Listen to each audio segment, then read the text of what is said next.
புதிய தலைமுறையின் செய்தி எதிரொலியாக ஈரான் சிறையிலிருந்து விடுவிக்கப்பட்டு தமிழகம் திரும்பியுள்ள குமரி மாவட்ட மீனவர்கள் 31 பேர் என்னென்ன பிரச்சனைகளை சந்திக்கின்றனர், அவர்கள் தரப்பு கோரிக்கைகள் என்ன என்பது உள்ளிட்டவை குறித்த கூடுதல் தகவல்களை நமது செய்தியாளர் நாகராஜனிடம் கேட்கலாம். நாகராஜன், கன்னியாகுமரி மாவட்ட மீனவர்கள் பெருமளவுல வெளிநாடு செல்றாங்க. இதற்கு முன்னாடியே அந்த மாவட்ட மீனவர்கள் சிறைபிடிக்கப்பட்ட சம்பவங்கள்லாம் நிகழ்ந்திருக்கு. அந்த மாவட்ட மீனவர்கள் பெருமளவுல வெளிநாடு செல்வதற்கான காரணம் என்ன? கண்டிப்பா தமிழரசன், இந்த செய்தியை, அதாவது வெளி உலகுக்கு தெரியாத இந்த செய்தி, அவர்கள் சிறைபிடிக்கப்பட்ட செய்தியை முதலாக புதிய தலைமுறையில் தான் பதிவு செய்யப்பட்டது. ஜனவரி மாதம் 16ஆம் தேதி இந்த செய்தி குறித்து சிறப்பு செய்தியாக தொடர்ந்து இந்த ஒளிபரப்பிடும். தொடர்ந்து அது மட்டுமில்லாது தூதரகத்தை தொடர்பு கொண்டு இவர்கள் எப்பொழுது மீட்கப்படுவார்கள் என்பது குறித்தும், அதற்கான நடவடிக்கைகள் மத்திய அரசு என்ன எடுத்து வருகிறது குறித்தும், அதே போல மாநில அரசு இதற்கு எந்த மாதிரியான முயற்சிகள் எடுத்து வருகிறது என்பது குறித்தும் விரிவாக இதை அலசி ஆராய்ந்தோம். அதன் தொடர்ச்சியாக அரசு தலைவர்கள், அதாவது அரசியல் தலைவர்களும் சரி, அது திரு தமிழிசை அவர்களும் இந்த முயற்சியில் முழு கவனம் செலுத்தி அவர்கள் தூதரகம் மூலமாக எடுப்பதற்கு மத்திய அரசு முழு முயற்சி எடுத்து தெரிவித்திருந்தார். எனவே ஒட்டுமொத்தமாக தமிழகம் வாயிலாக மிகப்பெரிய ஒரு முயற்சியும், அதே போல மத்திய அரசு முழு கவனம் செலுத்தி இந்த தூதரகம் மூலமாக இவர்களை மீட்டு கொண்டு வந்துள்ளது. எனவே இந்த நிலையில் தற்பொழுது இந்த மீனவர்கள் அதிகமாக வெளிநாடு செல்வதற்கு என்ன காரணம், அதே போல இவர்கள் அதிகமாக இந்த சம்பவங்கள் என்பது தொடர்ந்து தொடர்கதையாக நடந்து வருகிறது. எனவே இவர்களுக்கான வேலைவாய்ப்புகள் இங்கு எந்த அளவுக்கு இருக்கிறது என்பது குறித்து அவர்களிடம் கேட்கலாம். நம்மளோட லயன்ஸ் இருக்கு, அவர்கிட்ட கேட்கலாம். இந்த சொல்லுங்க, இந்த மீண்டும் வந்து எப்படி பாக்குறீங்க? அங்க என்ன மாதிரியான பிரச்சனைகள் இருந்துச்சு உங்களுக்கு? அங்க சரியான சாப்பாடு வசதிகள், இந்த உடை ஒரு நாள் உடுத்தினாதான் மறுநாள் குளிச்சு எடுத்துட்டு மறுநாள் அதை போடுறது. அதுக்கப்புறம் இந்த நாங்கள் சின்ன சின்ன வேலைகள் பார்த்து அன்னைக்கு கூட காலையில் உள்ள சாப்பாடு அது நாங்கள் கழிச்சுக்கிடுறோம். அதுக்கு ஒரு ஃபோன் வீட்டுக்கு தரிச்சு வந்து ஃபோன் பண்ணாலும் அறிஞ்ச ஒரு ஆள்கிட்ட இந்த பேசி, தெரியாத ஆளாக இருந்தாலும் அவங்கள்ட்ட கேட்டு எடுத்து வீட்டுக்கு ரொம்ப கஷ்டத்தோட ஃபோன் பண்ணுறோம். ரொம்ப சாப்பாடு ரொம்ப கஷ்டம். வேறு பாத்ரூம் வைக்கிறது ரொம்ப ஒரு நாளைக்கு ஒரு ஆள் வச்சு தான் போகிற மாதிரி இருக்குது. அதுபோல் அர்ஜென்ட் சொன்னாலும் வெளியே விட மாட்டாங்க, அப்படியே லாஞ்சிலே இருக்கணும். இப்போ யாருக்காவது உடம்பு சரியில்லை அப்படின்னு லைட்டாக தலைவலி வந்தாலும் ஒரு வசதி ஒன்றும் இல்லை. சும்மா அப்படியே படுத்து கிடந்து நம்ம எப்போ நம்மளுக்கு சரியாகுதோ அது வரைக்கும் நம்மளுக்கு. இங்கே இதுக்கான சூழ்நிலைகள்லாம் இருக்குமா? மீன் பிடிக்கிறதுக்கான சூழ்நிலை இருக்குமா? எதுக்காக வெளிநாடுகளுக்கு அதிகமாக போகிறீங்க? இங்கே தற்போதைய தொழில் வளம் ஒன்றுமே இல்லை. அதுபோல் வள்ளங்கள், போட்டுகள், அதுக்கேற்ற தொழில் வாய்ப்பு ரொம்ப கம்மியாக இருக்குது. இங்கே வசதிகள் இருந்தால் நாங்கள் அங்கே போக மாட்டோம். எங்களுக்கு இங்கே வசதி இன்னும் ஹார்பர், இந்த மாதிரி வள்ளங்கள், போட்டு, இந்த மாதிரி சின்ன சின்ன வசதிகள் எல்லாம் இன்னும் நிறைய எங்களுக்கு செஞ்சிருந்தால் நாங்கள் நல்லா இங்கே தொழில் பார்ப்போம். இந்த லோயன்ஸ் கைது செய்யப்பட்ட பொழுது அவர் தாயார் நமக்கு கண்ணீரோடு பேட்டி எடுத்திருந்தால் அவரிடம் கேட்கலாம். தமிழரசன், அதாவது நீங்கள் எந்த சூழ்நிலை, அதாவது அந்த மாதிரியான சூழ்நிலை கைது செய்யப்பட்ட பிறகு இப்போ மீண்டும் வந்திருக்காரு, எப்படி பார்க்குறீங்க? இன்னும் இந்த மாதிரியான மீனவர் பிரச்சனை தீர என்ன செய்யணும்னு நினைக்கிறீங்க அரசு? நான் என் பிள்ளைகளை இழந்து 100 நாள் ஆகுது. அந்த 100 நாளில் இரவோ பகலென்று நாங்கள் ஒவ்வொரு நாளும் கண்ணீர் வடித்து தான் வாழ்ந்து கொண்டிருந்தோம்.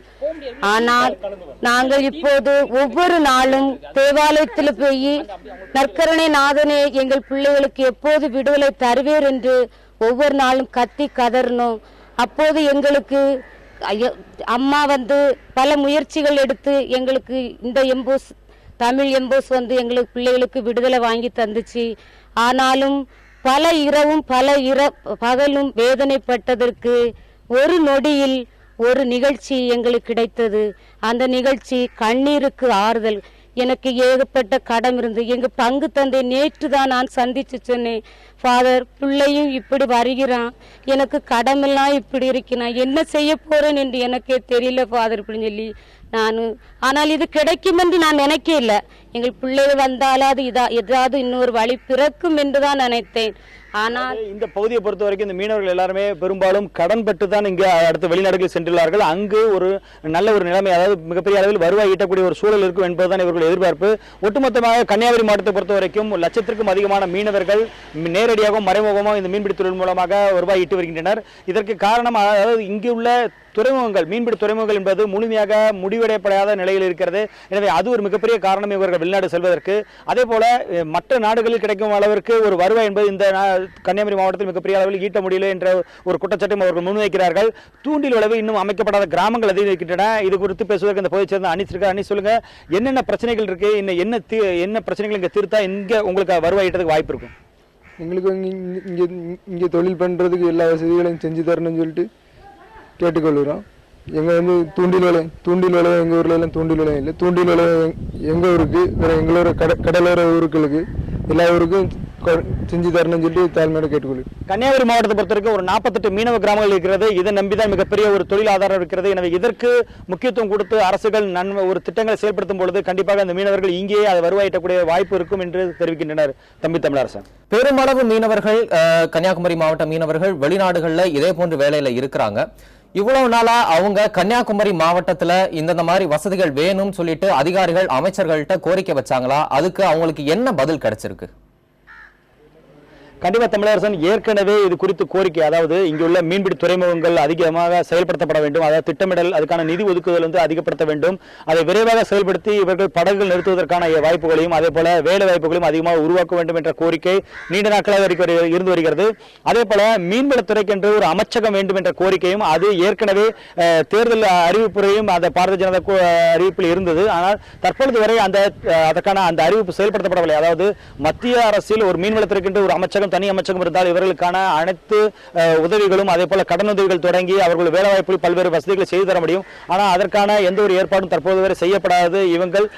இங்குள்ள மீனவர்கள் அடுத்த மாநிலத்திற்கும், அதாவது இங்க இருக்க அருகில் இருக்கக்கூடிய கேரள மாநிலத்திற்கு வேலை செல்லக்கூடிய சூழல் இருக்கிறது.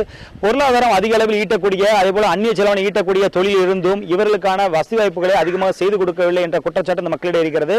அதே போல அங்கு அந்த மொழி தெரியாத அந்த ஊரில் அவர்கள் பட்ட கஷ்டத்தையும் பகிர்ந்து கொள்கிறார் நம்மோடு இந்த ஊரை சேர்ந்த அந்தோணி.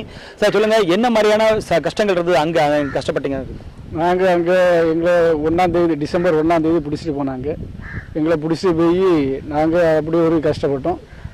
யூரின் போருக்கு, பாத்ரூம் போருக்கு, அதுக்கு ஒரு குளிக்க போருக்கு எல்லாமே நல்லா கஷ்டப்பட்டோம். எப்படி போகிறதுனாலுமே 5 நிமிஷம் 10 நிமிஷம் தான் எங்களுக்கு இதாக இருக்கும். அதுக்குள்ளே நாங்கள் குளிச்சுக்கிட்டு வந்துடணும். பாத்ரூம் போகிறதா இருந்தாலும் பாத்ரூம் போயிட்டு வந்துடணும். எல்லாம் அப்படி ஒரு கஷ்டமாக இருந்துச்சு. அதே போல் சாப்பாடு கஷ்டம் எல்லாமே ரொம்ப இதாக இருந்துச்சு. அதுக்கு பிறகு திரும்ப நாங்கள் ஒன்றா அவங்களே அங்கேருந்து நேரம் இங்கே தலவாய் சுந்தர அண்ணனுக்கும் அதுக்கு சேகர் மனோகர் அண்ணனுக்கும் நாங்கள் தொடர்பு கொண்டோம். முதல்ல அவங்களுக்கு தான் நாங்கள் தொடர்பு கொண்டது. அதுக்கு பிறகு திரும்ப அவங்க சொன்னாங்க, நாங்கள் அம்மாட்ட எல்லாம் பேசிக்கிட்டு இருக்கோம், நீங்கள் ஒன்றா எல்லாம் பயப்படாதீங்க இருந்துச்சு. அதுக்கு பிறகு தான் நாங்கள் கொஞ்சம் மனசுக்கு ஆறுதலாக இருந்துச்சு. அதுக்கு பிறகு திரும்ப நாங்கள் சும்மா அப்படியே இருந்தோம். அதுக்கு பிறகு திரும்ப இருந்தாலும் அங்கே தலவாய் சுந்தரம் சொன்னாங்க, உங்களை இன்னும் 2 நாளில் விட்டுருவோம், அதுக்குள்ளே ஏற்பாடெல்லாம் முடிஞ்சாச்சு, அதனால் நீங்கள் ஒன்றும் பயப்படாதீங்க அப்படின்னு சொல்லிட்டு அவங்ககிட்ட தான் நாங்கள் சொன்னோம், எங்களுக்கு நீங்கள் தான் எல்லா உதவியும் செய்து தரணும் அப்படின்னு சொல்லிட்டு. இந்த பகுதி சேர்ந்த பங்கு தந்த அமௌண்ட் இருக்கா அவட்ட கேட்கலாம். சொல்லுங்க சார், அதை எதுக்காக இங்கே அதிகமான மீனவர்கள் இங்கிருந்து வெளி மாநிலத்திற்கும் அதுவேளை வெளிநாடுகளுக்கும் செல்றாங்க, அதுமாதிரி அடிக்கடி பிரச்சனைகள் சந்திக்கிறாங்க, இதை களையதுக்கு என்ன செய்யலாம், அரசு என்ன நடவடிக்கை எடுத்தால் என்ன நல்லா இருக்கும்னு நினைக்கிறீங்க? ஏறக்குறைய 65,000 மீனவர்கள் குமரி மாவட்டத்திலிருந்து வளைகுடா நாடுகளுக்கு சென்று மீன் பிடிக்கிறார்கள். அதுக்கு ஒரே காரணம் என்று சொல்வதற்கு இல்லை. ஏனென்றால் இங்கு தொழில் செய்கின்ற பொழுது அன்றாடம் செலவுகளுக்கான வருமானம் இருக்கிறது. ஒட்டுமொத்தமாக பணம் சேமிப்பதற்கோ, அந்த பிள்ளைகளுடைய படிப்பிற்கோ அல்லது கல்யாண செலவுகளுக்கோ அல்லது வீடுகள் கட்டுவதற்கான ஒட்டுமொத்தமாக சேமிக்கக்கூடிய வாய்ப்பு வெளிநாடுகள் போனால் கிடைக்கிறது. ஆனால் வெளிநாடுகளில் செல்லுகின்ற பொழுது இப்படி எல்லை தாண்டிய ஒரு பிரச்சனை இருக்கத்தான் செய்கிறது. ஏனென்றால் ஒரு சில இடங்களில் மீன்பிடி அதிகமாக இருக்கிறது. அந்த இடங்களுக்கு செல்லுகின்ற பொழுது அவர்களுக்கு வருமானம் கிடைக்கிறது உண்மை. ஆனால் அங்கே மாட்டிக்கொண்டால் இந்த மாதிரியான பிரச்சனைகள் இருக்கிறது. ஆனால் அதே நேரத்தில் இங்கும் எங்களுடைய இந்த குமரி மாவட்டத்தில் நிறைய மீன்பிடி தூண்டில் வளைவுகள் எல்லாம் அமைத்து தந்திருக்கிறார்கள். இன்னும் அது சரி செய்யப்பட வேண்டும். எங்களுடைய கோலம் கிராமத்தை பார்க்கின்ற பொழுது இன்னும் ஒரு 50 மீட்டர் கூட்டி தந்தால் இந்த பிரச்சனை ஓரளவு குறைவாக இருக்கும். ஏறக்குறைய 500க்கு உட்பட்ட மக்கள் எல்லாம் எங்களுடைய கிராமத்திலிருந்து வெளிநாட்டில் பணி செய்த கடல் தொழிலில் ஈடுபட்டிருக்கிறார்கள். இப்படி சிக்கலாகின்ற பொழுது இங்கே இருக்கக்கூடிய குடும்பக்காரர்களுக்கு உணவாக இருந்தாலும் சரி, பிள்ளைகள் படிப்பாக இருந்தாலும் சரி, அல்லது வட்டி கடன் அல்லது சீட்டு கட்டக்கூடிய சூழ்நிலையாக இருந்தாலும் சரி, இதெல்லாம் மிகப்பெரிய ஒரு கேள்விக்குறியாகிறது.